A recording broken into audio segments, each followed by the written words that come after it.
Any questions for Seth at this moment? Maybe I have one. I work for a big corporate company, and locally the revenue from TV comes through TV and not YouTube, and especially not VR. How would you see budget allocations to local production when you want to innovate in VR?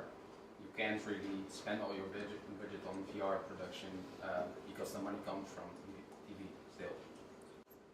Yeah, so like you have a special projects division at your company or advanced services division. So usually management will allocate a certain amount to bets, small bets on new things, and that's I guess where it'll happen. And then depending on how good those bets are, then more like those are initial projects are successful, then you'll probably do more and more of them, and then that's how industries change.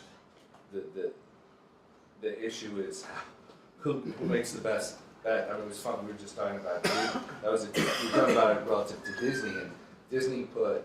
I work at Disney. Oh, do you? Okay. Well, there you go. That's a good example. It worked out. So, one of the reasons that at headquarters, the reason that they're putting so much money into VR, not really headcount, but they're investing, is because, I mean, as you know, from age of 1 to age of 9, 10, anything you can do to keep the next generation of children in that Disney ecosystem, you got to do it. And so we've just done there's a company called John VR. They just raised $65 million, primarily from Disney and China, although there are a few other agencies and stuff involved.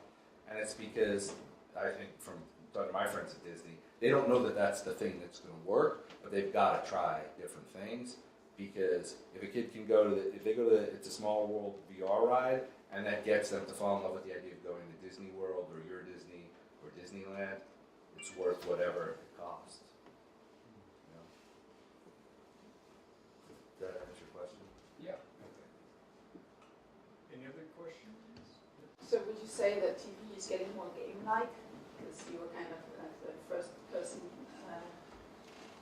as well when it's VR. That's a really good, I never thought of it that way. Yeah, I think it's probably been getting more game-like every year for the last 20 years when you put it that way. I mean, even in terms of part of the reason that the iPad has been so good for I think the mobile and iPad have been good. They kind of make it more immersive. I mean, set-top boxes are just the worst thing. It's the worst thing, right? And the remote, I know maybe better here, but yeah, I mean, remote controls and set-top boxes are this horrible legacy technology. They're no fun. Yet being able to like go right to the video you want, and make it big, and make it smaller, watch it in the background, all of that is more game-like. It's the user experience that you control. Part of the reason that games are fun, as opposed to traditional media, is because in traditional media, the director or if you think about it, the director or the producer calls all the shots. You just sit there and watch whatever they decide to show you. And you know, in gaming environments, it's always the gamer who's in control. They decide where they go, they decide where they don't go, they decide when they come in, they decide when they leave, and now they decide who they play with and who they don't. And those people can be anywhere in the world. So yeah, I think you're right. I think TV has to become more game-like. It is, but probably some people are doing a much better job than others. Would it also mean that if there are good stories to tell, film stories that you could imagine that they're not going to go to TV, but they're staying online and being more game-like and earning enough money that way as well, that it would mean that the whole broadcast thing would become less important in the end? Yeah, it's another great question. People have been trying for probably 20 years to create an online experience or online video experience, I guess you'd call it, that doesn't live on traditional TV, that makes money. And they're all games. So Minecraft doesn't need television. Minecraft's doing just fine. I mean, he's not sold to Microsoft, so the guys that created Minecraft are out for $2 billion US. But they don't. Kids who play Minecraft, they don't give a crap about. They don't. There's actually an Xbox Minecraft experience. I don't even think like they want it on a big screen. I think it's great on mobile. It's great on iPad. I never see kids playing those games on big console devices. So, but in terms of like a linear narrative story, like a movie story or a TV series, drama or comedy. Non-fiction. Well, I'm going to amend it. Does anybody know what a Horace and Pete is? So this was, you know who Louis C.K. is? So Louis C.K. is sort of one of the big stand-up comedians of his generation, and sort of like the Woody Allen of his generation in a way, I guess. And he has a TV series. This is actually a good example. He has a TV series on FX, which is one of the most innovative networks in the U.S. They do really interesting, good shows. And so here's his deal, just from talking to him. His deal with FX makes him literally no money. This is actually, I think, a good answer to your question, so thank you for asking. Louis did exactly the opposite of what everybody has done in television from the very, very beginning. He uses, most people, they go out and promote stuff so they can get a TV deal and make a crap load of money from a studio and a distributor on their TV show. What Louis did was, he did his TV show for almost no money, but he gets complete creative control. So John Landgraf, who's the head of FX, doesn't see the show till he's done. And he gives him notes, but it's like two guys on the phone. It's not like a network hit saying, take the post press. It's like literally Louis does what he wants. And in return, he gets paid very little. But the show has become so extraordinarily popular that it took Louis up to another level of celebrity. So here's what he does. If you go to louisck.com, he still does these big comedy shows at major venues like Madison Square Garden's 20,000 tickets. And then he'll put it on a network like HBO. And then after HBO, he'll put it on his own website and he'll sell it for $5. So gradually, if you want Louis C.K., you don't go to FX, you don't go to HBO, you go to louisck.com.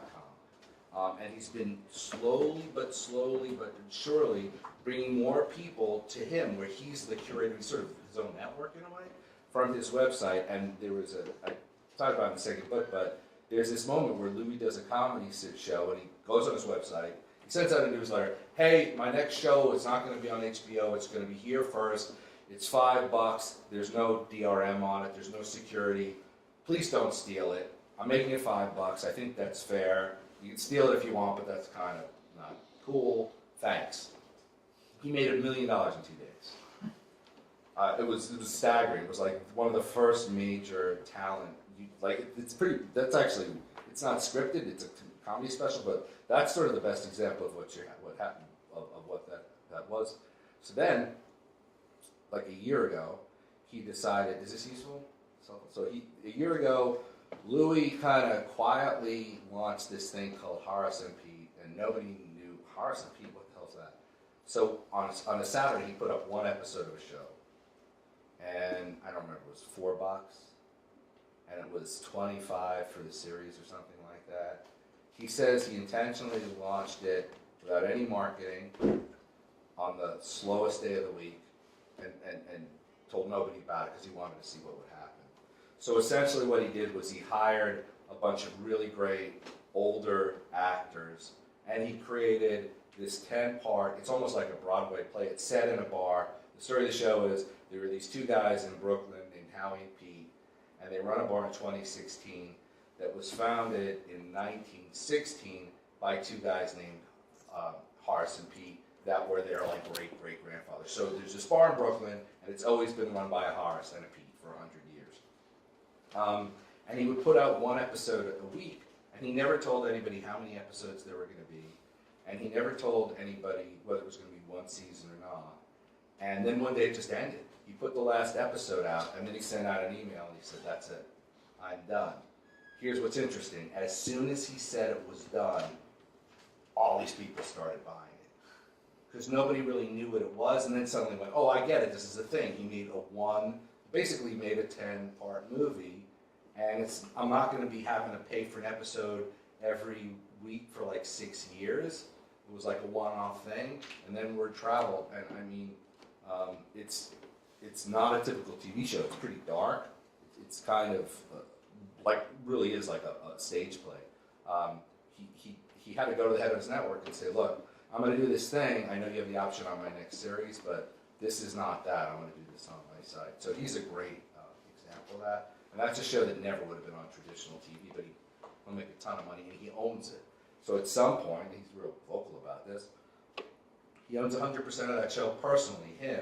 He'll sell it to Netflix, and he'll make many, many millions, because he owns the whole thing, and he paid for it. You know, so there's an example of somebody doing it in a really interesting way. And I think that's probably available here. Could you compare something like that to vloggers now? Or? Yeah, the issue for, well, you mean like YouTube personalities? YouTube. So like, there's like Lily, anybody know Superwoman, Lily Singh? They're really, or Epic Rap Battles of History, that Pete and Lloyd, those guys. There's really no, so that's kind of, there's nobody who's come out of that who, if we were 12, we'd be able to talk about it all day. But again, the people who are 12 now are going to be 18 in 6 years, and then they're going to be 24. They're coming up, those are their people, those are their stars, they love those people. The fact that we can't agree among ourselves on one really good YouTube personality, that's kind of how it's supposed to be. We're not in that age bracket. If we were, they wouldn't like it, right? They pick somebody up. So they're there, but that generation is going to raise up its own. They'll be global. They'll absolutely be global stars out of that, but it's taking a while. Does anybody know who Grace Helbig is? Grace is a pretty big YouTube personality.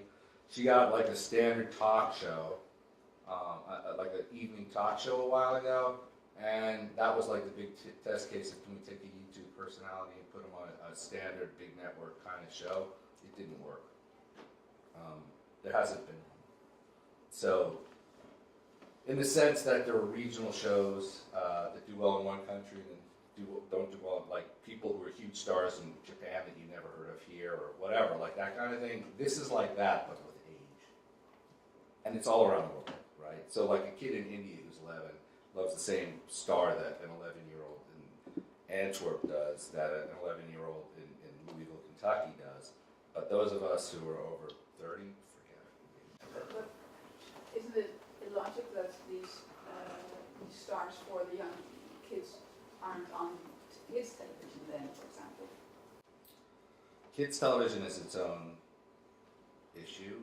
You mean like when you say kids television, you mean like a network for children or a children's show on like a traditional network? Whatever. So I don't know how it's been here. I'll tell you what happened to children's television in the U.S. and it was fascinating to watch. Nickelodeon, who you know about, so you guys, SpongeBob SquarePants, and so Nickelodeon was one of the most powerful networks in the 80s and 90s, many, many billions of dollars. Every kid had to have Nickelodeon. It had all the big shows that kids liked at the time. So if you were a parent, it was kind of like one of those things. You couldn't get rid of your cable subscription because your kid would go, ballistic on you. They wanted Nickelodeon. When Netflix really started to rise, this is a business model innovation thing. They really, long story short, they were smart enough to pay just enough money to Nickelodeon and those other networks to get those shows onto Netflix, that the networks needed money.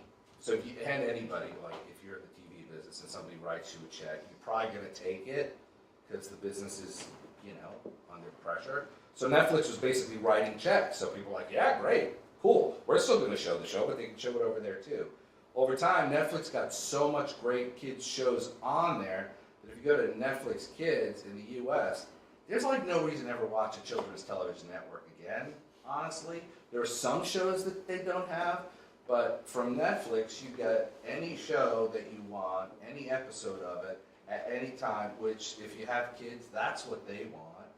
Like, if they have to wait, I can understand, right? Like, we'd have been the same way. If you have to wait 45 seconds for something now when you're 6, forget it.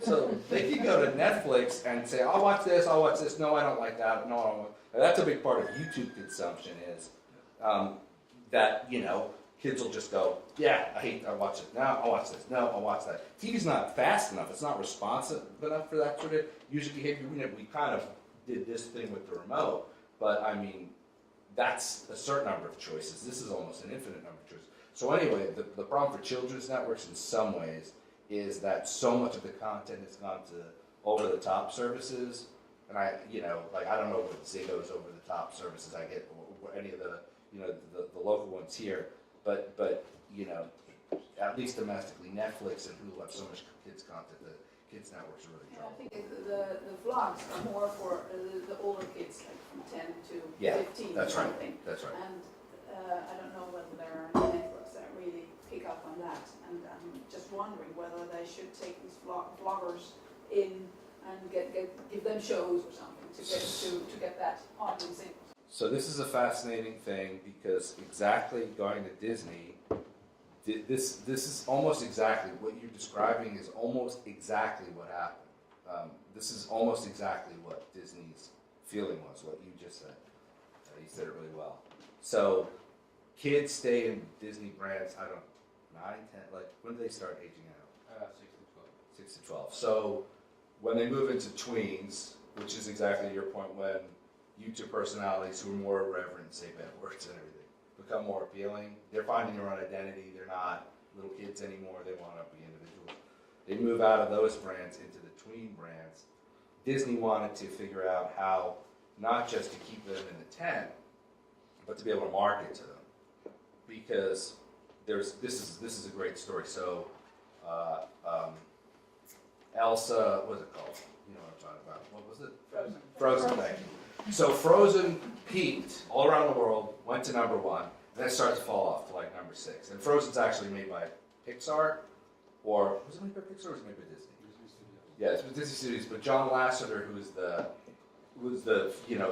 chief creative, he's now the head of Disney Animation, but he came out of Pixar. He was one of the founders of Pixar. Made this amazing statement. He said, it was interesting, it hit number 1, and then it started to fall off. So we did this experiment, and we started giving video pieces from Frozen to all these YouTube personalities. And it went back to number 1. So what their hypothesis is there are certain kids who are like sort of not inoculated, but kind of inoculated. Like they don't really care as much about a movie commercial, maybe they're getting a little older. They want it to feel cool. They don't want like the TV telling them, they don't want the man telling them what movie they should go see. So like Lasseter and the people at Disney were really smart, said, what if we go give all the YouTube, like the leading YouTube people, all these assets from Frozen, and let them make their sing-along videos about Frozen or parody videos about Frozen. They can make fun of Elsa. They can make fun of the snowman dude, whatever his name was. So there became this period where all of these YouTubers were doing these Frozen memes and Frozen riffs, and like the movie got a whole second life.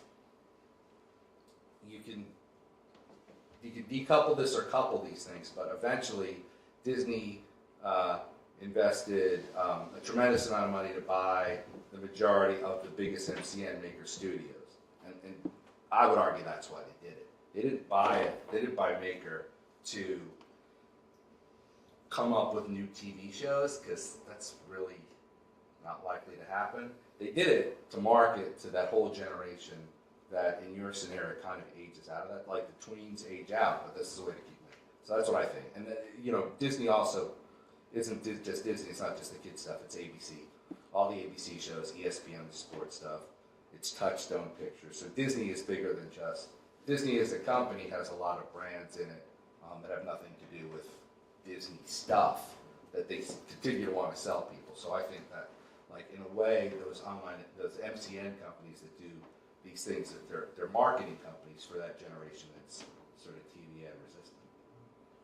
Does that make sense? Isn't there also a danger there? Because what makes vloggers so popular is the way they edit the videos, the way they present themselves, the way they talk about something. And if you try to connect that maybe to something, try to recreate it into something that looks perfect on all sides, isn't that a risk at the same time? The biggest I mean, I'm not an expert, but it seems to me, and enough people who are experts have sort of echoed this, the biggest risk if you're a leading YouTube personality, and this is 180 degrees away from traditional television, so it's a great question. If you're a traditional television personality, like, what's the worst thing that could happen? Your ratings suck, you get involved in some really dirty scandal, blah, blah, blah. I mean, it's kind of hard if your show is doing well to blow yourself up if you're a TV star.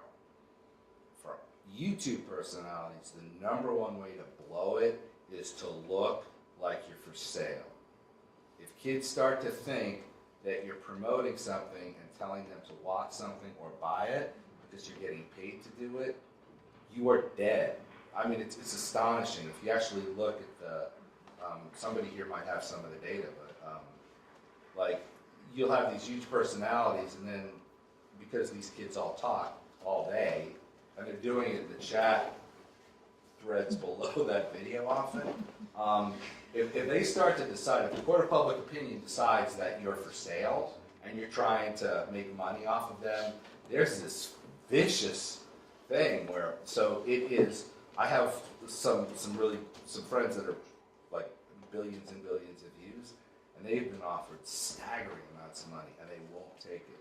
Like, it's shocking, and if you met them, you'd never know how wealthy they are. I just saw one of them the other day. I mean, I know because I know the people who did these deals that he's very, very wealthy, but he doesn't, his house isn't, his wife's not either. They're just not like that. And part of that is, that's part of why their audience like, he still feels like one of them, you know what I mean? And that's just really important to them. And those guys kind of like the way that music used to be, much more than the way TV used to be. There's all these millions of kids all over the world that feel like that person is like them and speaks for them. And it's like once they start shilling, they feel betrayed. But the only business model they have are advertisements on YouTube, or is there something else? Yeah, so it's a good question. So there's a distinction between two things. One is the ads that are run by YouTube or any other platform as pre-roll or mid-roll or post-roll on your video. Kids or people get that that's not your fault. Like, that's the name of the game. You get paid from the video that YouTube or Full Screen or Make or whoever put on your thing. That's okay.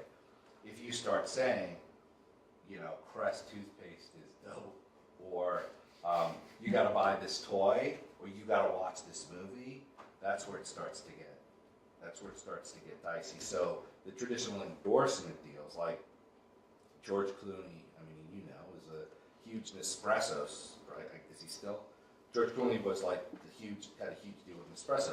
He's never done an endorsement deal in the United States. He's never been in a TV commercial. He's afraid to do it because he's got this sort of, he's just kind of an older person who has that same sort of vibe.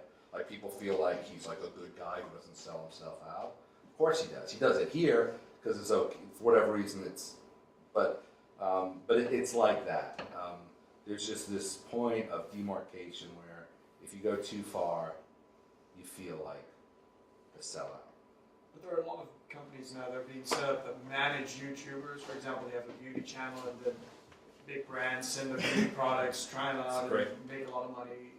It's a great point, and it's another. So this is interesting because here again, this is a completely different business model innovation. So in the face of these guys who are making comedy or whatever that have one type of audience, if you're a beauty vlogger, Michelle Phan, anybody know Michelle Phan?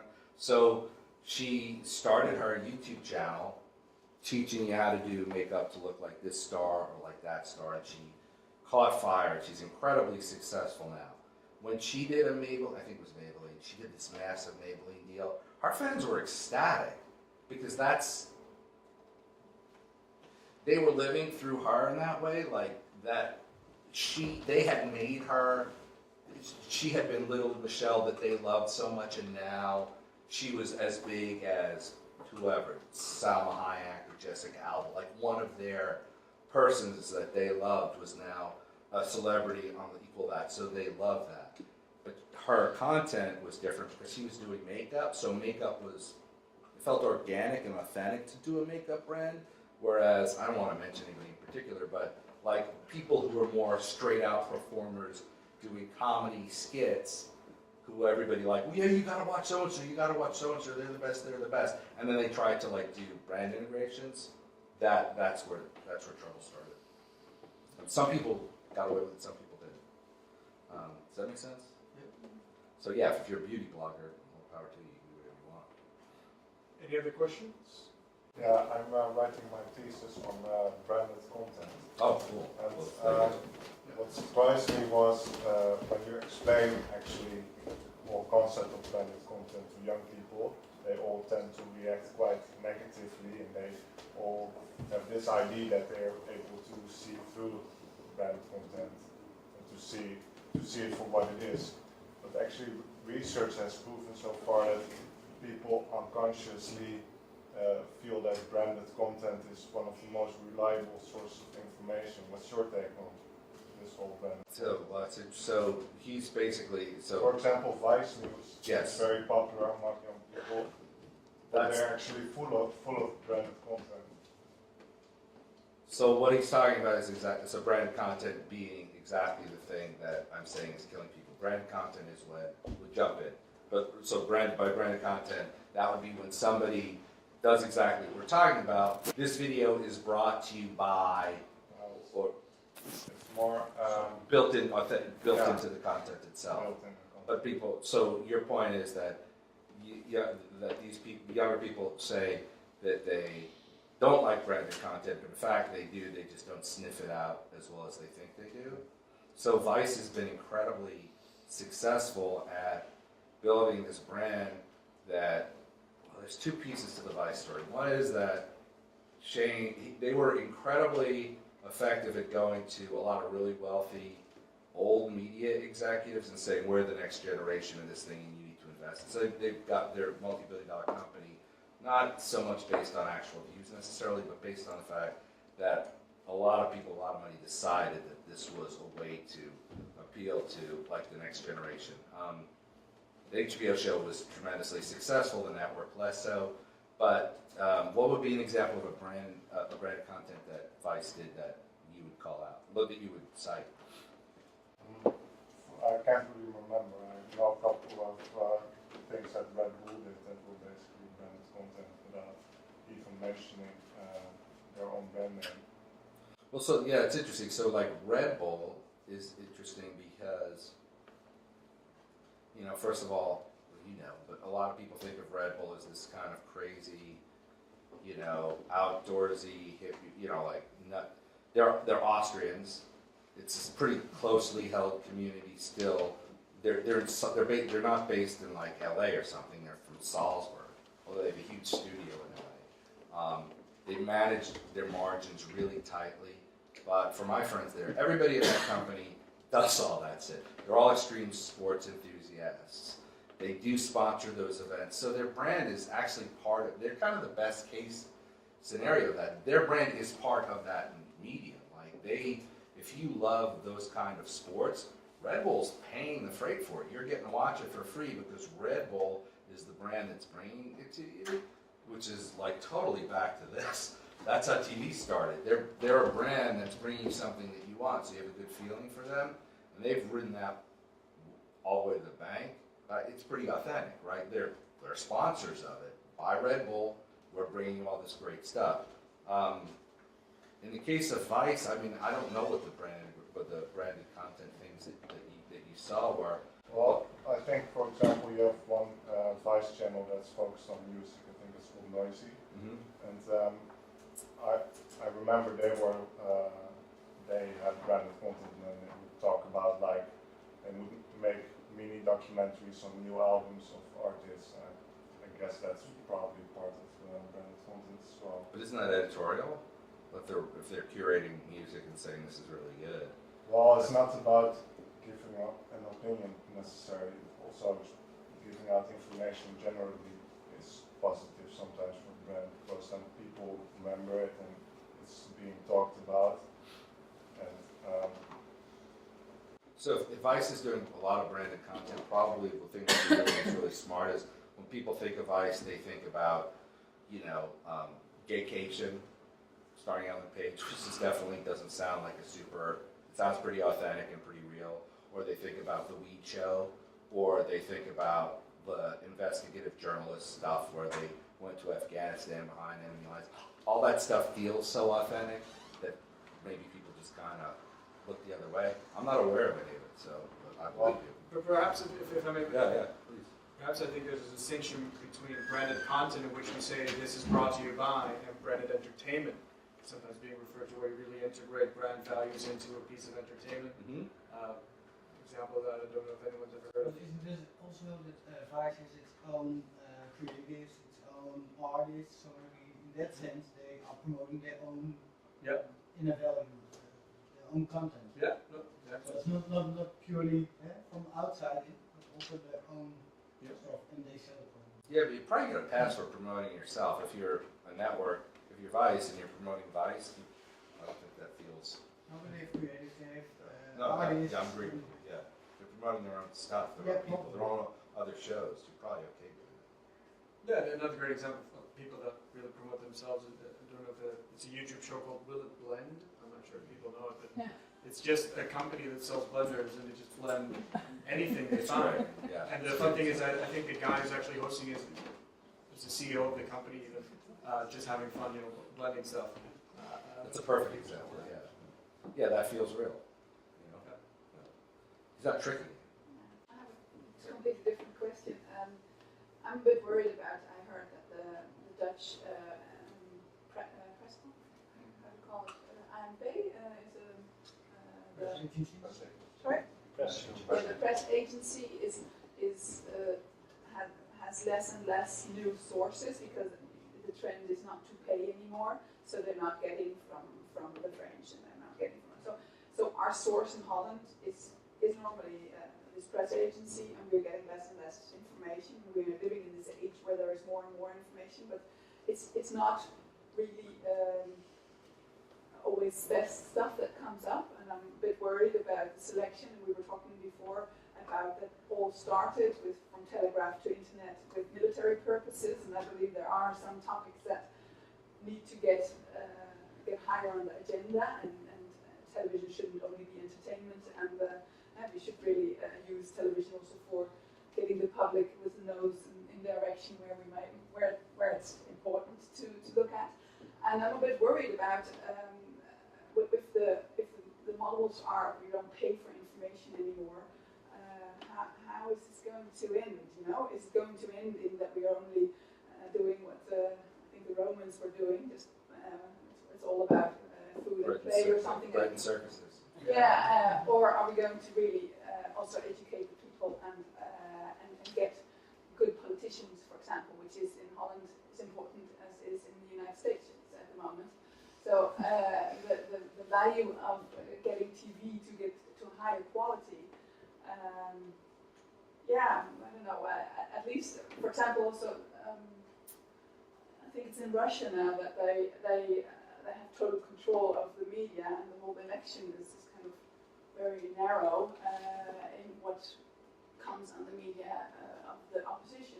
So here it is different, but we still don't have a mechanism that is really foolproof. And I don't know whether you have some reflections on this topic. I don't have a clear question. It's a good question. The worst, it's an opinion, but the worst, the most flagrantly failing aspect of the entire media business globally is news. And there's a couple key factors. First of all, to your point, when TV content, drama and comedy wasn't so great in the 60s or whatever, that's when TV news was actually its best. So TV news, in America, it brings down a president who was clearly corrupt, and it helps end the Vietnam War. If you actually look, I did this when I was writing, you actually go back and look at news in the 60s and the 70s, you couldn't put that stuff on TV anymore. It was brutal. War coverage at the time, they showed what was going on and people responded to it. We're the opposite.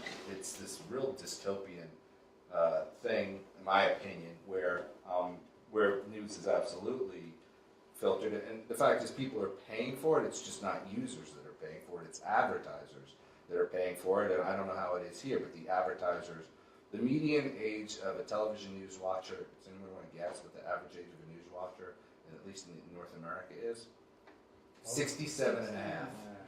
67 and a half. So what does that tell you? So pharmacies, pharmaceuticals are the biggest advertisers in news. Media companies are far and away, are huge contributors to political campaigns. I mean, Murdoch and Brexit being a huge example of that. So there's economic interest in news, they're just not aligned with what's probably in the public good. And like, if, in terms of disruption or creating something new, I mean, that is why Vice is so interesting. That's the reason why Vice is worth so many billions of dollars, because everybody in the traditional media business knows that news is horribly broken.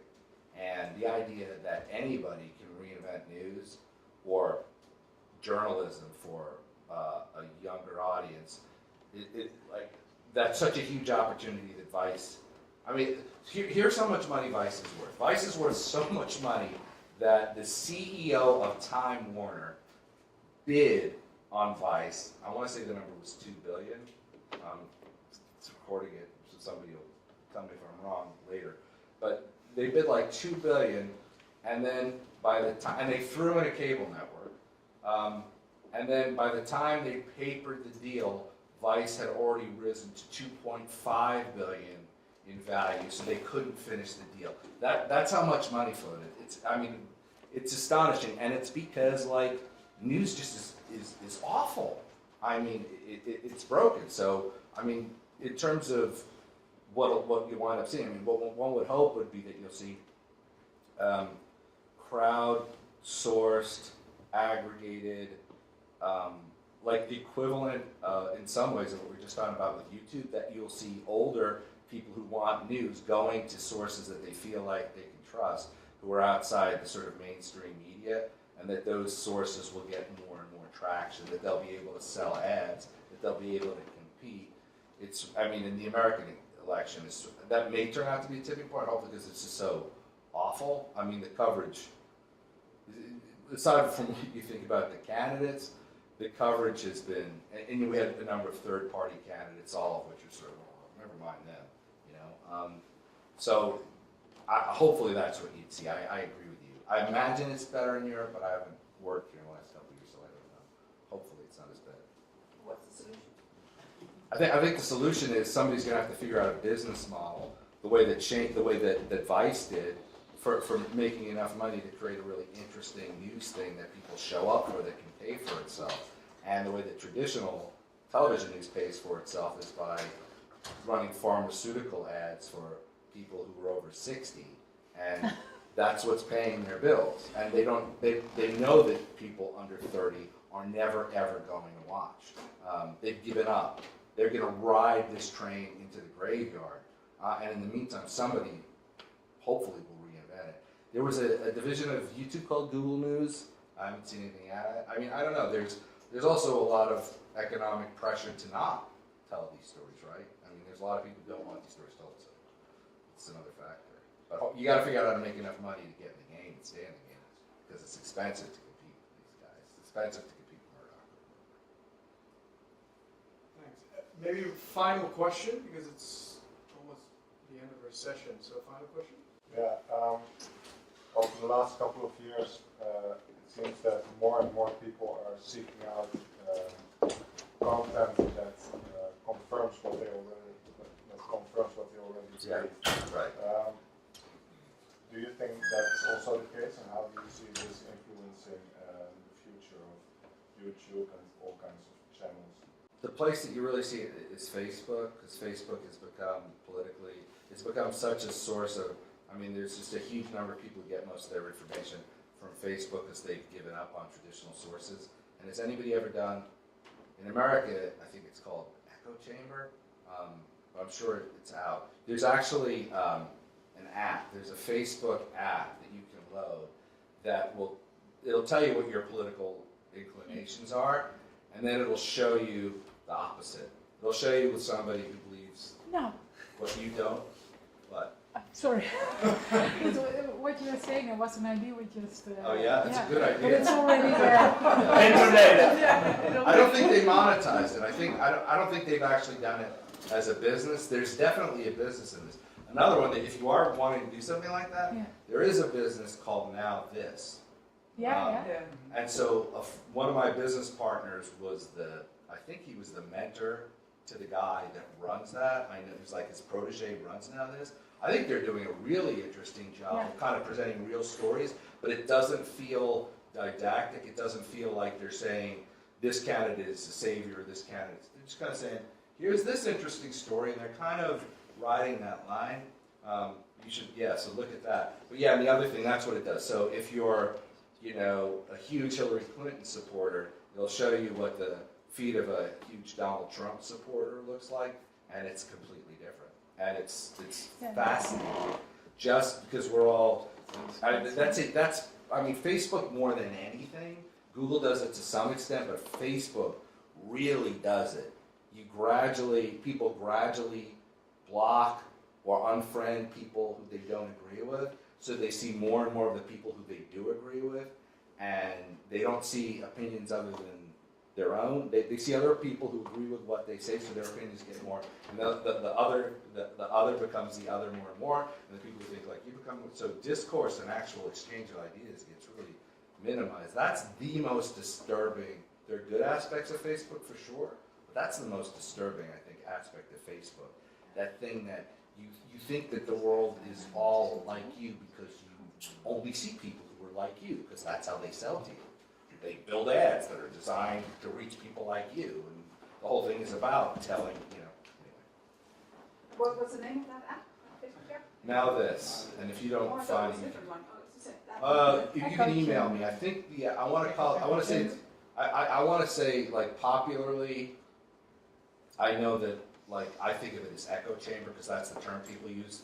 The Facebook echo chamber is the thing where somebody says Trump is the devil, and then they keep hearing Trump is the devil because Facebook decides that that's what he wants, so they give you more and more of that. Or Clinton is the devil, and you get more and more of that. So it's become kind of known colloquially in the business as the Facebook echo chamber. But if you send me a link, I can show you. There's actually sort of this iconic picture of a blue Hillary Clinton and a red Donald Trump, and you click it, and then it changes your feed, and you're like, wow, it's totally different. May I ask one more question? You say that one of the challenges for the future is to combat these communities that Facebook builds around people that think and act the same. I think these communities are built on the fact that for the business model, it's quite logical. That's exactly right. So do you think, I don't really consider Facebook to be a very ethical company. It's a company that has to make money, and that's why it's. Do you think there needs to be a kind of ethical revival to bring these communities together, or do you think in the end, also from a business perspective, there will be money in bringing these communities together? There's a huge conversation going on quietly among the rich, literally among the billionaires of Silicon Valley, like the people who've made so much money that they're worth what nations are worth. And when you have that much money, at some point you start thinking about doing something good. And there's enough of it. That's actually a big discussion, and it's actually. So Google is far and away the largest lobbyist in Washington, D.C. now. Google has a tremendous presence in the White House. They've been, I don't want to get into it, but there's a lot of Google people in the administration, go back and forth. Google is tremendously influential, and it's sort of an accepted fact that unless the EU does something extraordinary, there's almost no way to check the ability. So I can give you, I'll say this, I don't know how Yahoo Europe works, but if you enter, let's just say controversial search terms in Yahoo, and then you enter into Google about political figures, you'll see the difference. It really does seem like when there's political controversies or rumors, some shit just doesn't show up in Google's rankings so much. It feels like they're sort of, the algorithm does take into account their likely best case scenarios, so to say. So what do you do about that? and there are people trying to figure out. That's why the whole, I mean, you know, that part of the whole Julian Assange WikiLeaks era is there some sort of meta layer beyond a governmental, you know, what a government is going to do, where there's some sort of cyber effort that can be taken to level the playing field. And I think Facebook, to your point, is pretty much regarded. I mean, nothing against Facebook, but I mean, they've never had a stated morality. It's not like they've ever said our goal the goal of Facebook is to make the world a better place. Like Google at least said it at one point. Whether they did or not, they said don't be evil. But yeah, I mean, they're a business, and those things become at a certain point so big and so much their own kind of nation state that I think there will be response. I don't know. But are you optimistic or pessimistic about this? Optimistic you have to be optimistic because there's no point not being. You have to be optimistic because people will surprise you and do extraordinarily good things, and just when you think it's so horrific you can't believe it, something really good will happen. And if you think about the amount of information now that's available, now it's not on, I don't want to say it, any of the networks that are in the neighborhood, but it's not necessarily on so-and-so's nightly news, but at least you can get to it. So if there's some story about some atrocity that happened, think about 40 years ago, unless it was published in your local newspaper, you'd have no access to it. One person can be extraordinarily influential now. I mean, one person can circulate this information, and if enough people start sharing it, that's still working. It's, to some extent, counterweighted by the fact that Facebook and Google are the place that most people go to get this stuff, but it's still a lot better than it ever was before. I mean, like, if you look at like, one of the things that I was saying about this era that fascinates me, and we could wrap it up if you want, but like the great thing that what's your name?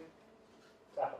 So Taco. Okay, yeah. So the thing that I'm really optimistic about Taco is 160 years ago, none of this existed. You never heard the voice of the prime minister. You never knew really. You never even saw a photograph of the king. It was all surprisingly announced. You got all the information later. You really didn't know what was going on. In a relatively short time in human history, like, we have pretty astonishing access to information. I mean, think about what the Rothschilds had access to, you know, in their time 200-300 years ago. People now have, you know, anybody with a broadband connection has that. So kids who want to study, people who want to learn any trade, people who want to study up on something, write their dissertation. Anyone who's ever gone to university and written, imagine doing like trying to write this thing before the internet. Oh my God, I would have jumped out the window. It would have taken a lot longer. So that's all good. I would say you're an optimist then. I'm also glad to wrap up on an optimistic note. That's good. First of all, thank you very much for being here. It was fun. It was Thank you. really nice. Give it up maybe for